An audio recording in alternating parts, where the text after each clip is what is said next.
ጠንካራ አጥንት እንዲኖረን የሚረዱን ምግቦች በተመሳሳይ ሰዓት ደግሞ መገጣጠሚያዎቻችንን እናም የደም ስሮቻችንን ጤንነት የሚጠብቁም ናቸው። እድሜያችን እየገፋ ሲሄድ አብዛኛዎቻችን ቀደም ሲል አስበነው የማናውቀውን የሰውነት ለውጥን ማስተዋል እንጀምራለን። ምናልባት ጉልበቶቻችን እንደ ቀድሞ ምቾት አይሰጡም ይሆናል። ወይም ደግሞ ካልጋችሁ ስትነሱ ቁርጥማትና ድካምም ይሰማችሁ ይሆናል። ምናልባትም ስለ አጥንታችሁ ጥንካሬ አብዝታችሁ የምትጨነቁበት ጊዜ ላይም ደርሳችሁ ይሆናል። በተመሳሳይ ጊዜ ደግሞ ልባችን እናም የደም ስሮቻችን በየሰከንዱ እናም በየቀኑ ሳያቋርጡ በመስራት ላይም ይገኛሉ። አጥንታችሁ፣ መገጣጠሚያዎቻችሁ እናም የደም ስሮቻችሁ ሙሉ በሙሉ የተለያዩ የሰውነት ክፍሎች ሊመስሉ ይችላሉ። ነገር ግን ሶስቱም በከፍተኛ ሁኔታ የተደገፉት በጥሩ እናም በትክክለኛ አመጋገብ ላይ ነው። ካልሲየም እናም ቫይታሚን ዲ ለአጥንት ጤንነት እጅግ አስፈላጊ ሲሆኑ ለልብ ጤንነት የሚመከሩ የአመጋገብ ዘይቤዎች ደግሞ አትክልቶችን፣ ፍራፍሬዎችን፣ ሙሉ እህሎችን፣ አሳዎችን፣ ጥራጥሬዎችን፣ ለውዞችን እናም ጤናማ ያልሆኑ ቅባቶች የሌሉባቸውን ምግቦችን ያጎላሉ። ታዲያ በዛሬው ቪዲዮአችን ላይ ለአጥንቶቻችን፣ ለመገጣጠሚያዎቻችን እናም ለልብና ለደም ስር ስርዓታችን እጅግ ከፍተኛ ጥቅምን የሚሰጡ 7 ምግቦችን እንመለከታለን። ከመጀመራችን በፊት ታዲያ እንኳን ወደ ቻናሌ በደህና መጣችሁ እላለሁኝ። በሳይንስ የተደገፉ ቀላል የሆኑ የጤና ምክሮችን ወዳድ ከሆናችሁ ቻናሉን ሰብስክራይብ ማድረጋችሁን እንዳትዘነጉ። ጥያቄያችሁን እንደተለመደው በኮመንት ላይ አስፍሩልኝ። በቀጥታ ወደ አንደኛው ምግብ የማልፍ ይሆናል። 7ተኛ ጥቁር አረንጓዴ ቅጠላቅጠል አትክልቶች ናቸው። እንደ ኬል፣ ጎመን፣ ቦክቾይ ወይም የቻይና ጎመንናም ስፒናች። እነዚህ አትክልቶች መደበኛ መስለው ሊታዩ ይችላሉ። ነገር ግን በንጥረ ነገር ይዘታቸው ከተለመደው ፈጽሞ የተለዩ ናቸው። አረንጓዴ ቅጠላቅጠሎች አስፈላጊ ቫይታሚኖችንናም ሚኒራሎችን ይሰጣሉ። እንዲሁም በርካቶቹ ጥሩ የካልሲየምም ምንጮች ናቸው። ሰውነታችን ለጡንቻ፣ ለነርቭ እናም ለሌሎች መደበኛ ተግባራት ካልሲየም ያስፈልገዋል። አጥንት ደግሞ እንደ ዋና የካልሲየም ማከማቻ ሆኖ ያገለግላል። በምግባችን ውስጥ የሚገኘው ካልሲየም ሁል ጊዜ አነስተኛ ከሆነ ሰውነታችን ካልሲየሙን ከአጥንቶቻችን ውስጥ መሳብ ይጀምራል። አረንጓዴ ቅጠላቅጠሎች በተጨማሪም ለልብና ለደም ስር ጤንነት ከሚመከሩት አጠቃላይ የአመጋገብ ዘይቤዎች አካል ናቸው። 6ተኛ እርጎ ነው። እንደ እርጎ አይነት እርጎ ካልሲየምና ፕሮቲንን ሊሰጥ ይችላል። እነዚህ ሁለት ንጥረ ነገሮች ደግሞ ለአጥንት ድጋፍ ሰጪ አመጋገብ አስፈላጊ ክፍሎች ናቸው። በቂ ካልሲየምና ፕሮቲን የአጥንት ጤንነትን ለመጠበቅ የሚረዳ የአጠቃላይ አልሚ አመጋገብ አካል ናቸው። በተቻለ መጠን ምንም ነገር ያልተጨመረበት ወይም ደግሞ ምንም ስኳር የሌለው እርጎን ተጠቀሙ። ከዚያም የራሳችሁን ፍራፍሬ፣ ለውዝ ወይም ደግሞ ዘሮችን ማከል ትችላላችሁ። ቤሪዎችን፣ ዋልነትና የለውዝ አይነቶችን፣ ቺያሲድና የተፈጨ ተልባን። 5ተኛ ሰርዲን ነው። እነዚህ ትናንሽ አሳዎች የንጥረ ነገር ማዕከላት ናቸው። ሰርዲን ፕሮቲን፣ ኦሜጋ 3 ፋቲ አሲድ፣ ቫይታሚን ዲ የሚበሉ አጥንቶቹ ደግሞ አብሮ ሲበሉ ካልሲየምን ይሰጠናል። ትንንሽ አጥንት ያላቸውን አሳዎች ሰርዲንን ጨምሮ በካልሲየም የበለጸጉ ምግቦች ውስጥ በልዩ ሁኔታ የሚዘረዝር ሲሆን የተወሰኑ አሳዎች ደግሞ ቫይታሚን ዲንም ያቀርባሉ። በተመሳሳይ ጊዜ በስብ የበለጸጉ አሳዎች የኦሜጋ 3 ፋቲ አሲድ ምንጭ ስለሆኑ ለልብ ጤንነት የሚመከሩ የአመጋገብ ዘይቤዎች መሰረት ናቸው። የአሜሪካ የልብ ማህበር አሳን ለልብ ጤናማ አመጋገብ አካል አድርጎ ይመክራል። ሰርዲንን ከሙሉ እህል እንጀራ ወይም ዳቦ ጋር፣ በሰላጣ ውስጥ ከአትክልቶች ጋር፣ ከጥራጥሬዎች ጋር በመቀላቀል ከሎሚ እናም ከቅጠላቅጠል ቅመሞች ጋር በመቀላቀል ተመገቡ። እጅግ በጣም ብዙ መጠን መበላት አያስፈልግም። ዘወትር አዘውትሮ መመገቡ የበለጠ አስፈላጊ ነው። አራተኛ ዋልነት ነው፣ እንዲሁም የለውዝ ዝርያ ማለት ነው። ዋልነት ጤናማ ያልተሟሉ አንሳቹሬትድ ፋትን፣ የእጽዋት ፕሮቲን፣ ፋይበር፣ ሚኔራሎች እናም ልዩ ልዩ ባዮ አክቲቭ ውህዶችን ይዟል። የአሜሪካ የልብ ማህበር ለውዞችን ለልብ ጤናማ በሆነ የአመጋገብ ስርዓት ውስጥ ከሚካተቱ ምግቦች ውስጥ ይመድባቸዋል። ዋልነት በተለይ ትኩረት የሚሰጠው በኦሜጋ ስሪ ፋቲ አሲድ ይዘቱ በተለይም በኤኤልኤ ወይም ደግሞ በአልፋ ሊኖሌኒክ አሲድ ከሚታወቁ የእጽዋት ምግቦች ውስጥ አንዱ በመሆኑ ነው።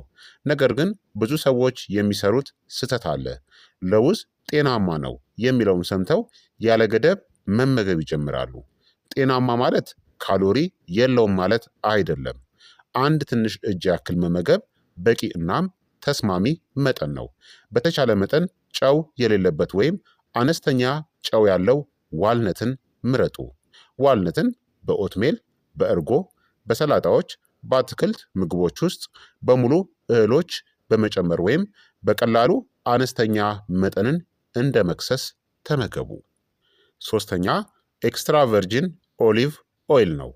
ኤክስትራ ቨርጂን ኦሊቭ ኦይል ብዙ ሰዎችን ያስገርማል፣ ምክንያቱም አብዛኛውን ጊዜ እንደ የአጥንት ምግብ ተደርጎ አይታሰብም።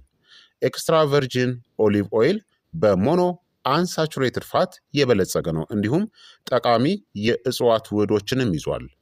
ለአብነት ያክልም ከቅቤ ወይም ከሌሎች ሳቹሬትድ ስቦች ይልቅ ኤክስትራ ቨርጂን ኦሊቭ ኦይልን መጠቀም የምግባችሁን አጠቃላይ የስብ ጥራትንም ሊለውጠው ይችላል።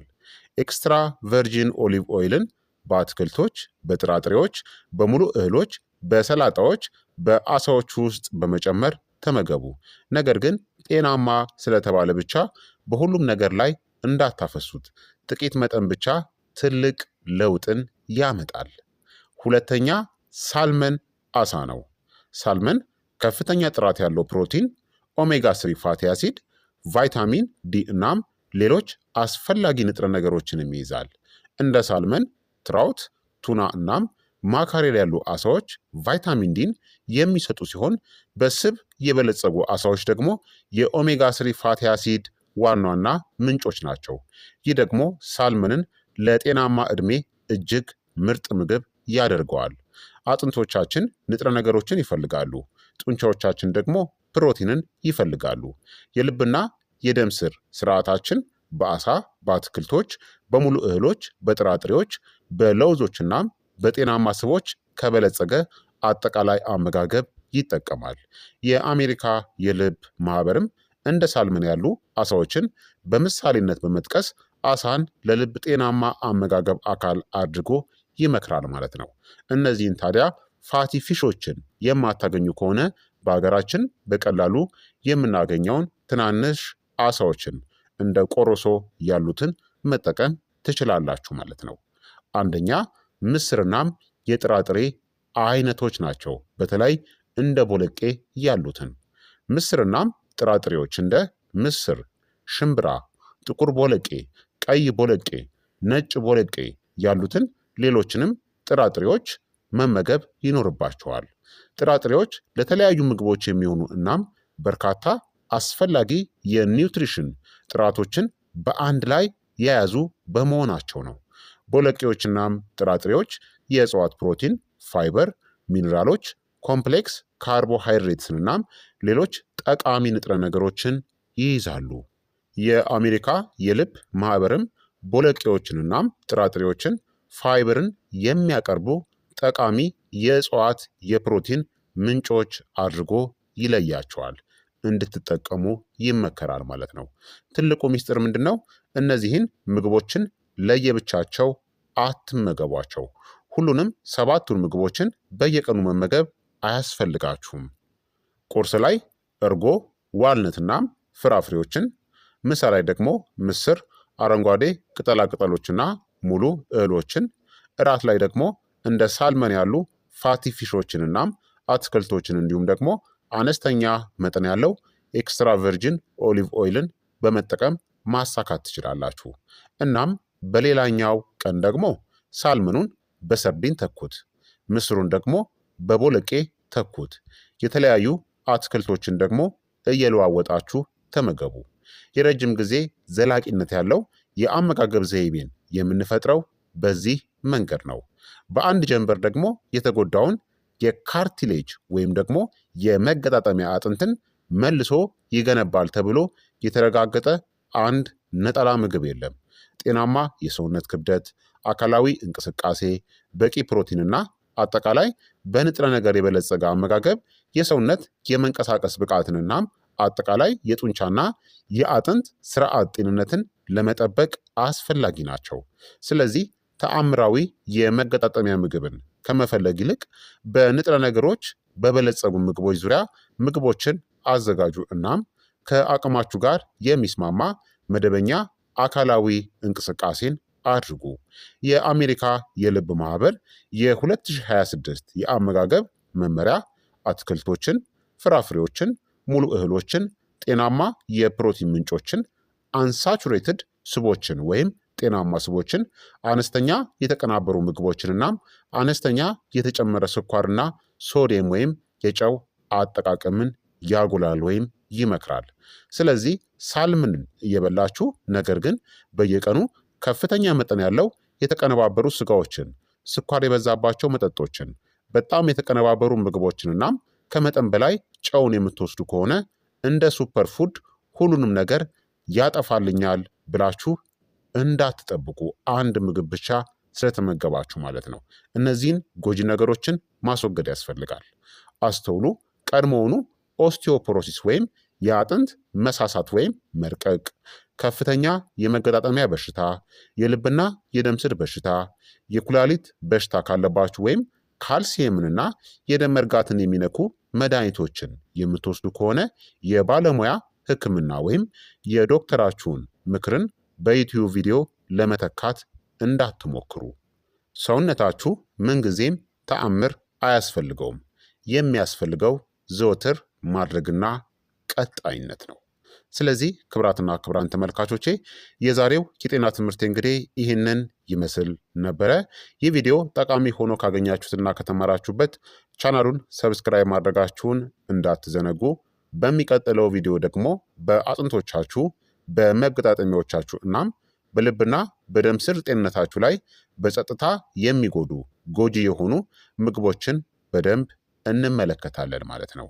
የዛሬው የጤና ቪዲዮ ይህንን ይመስል ነበረ። ላይክ እና ሼር ሳታደርጉ በፍጹም እንዳትወጡ። በቀጣይ የጤና ትምህርት እስከምንገናኝ እኔንም እናንተንም ቸር ያቆየን። መልካም ጊዜ፣ መልካም ቆይታ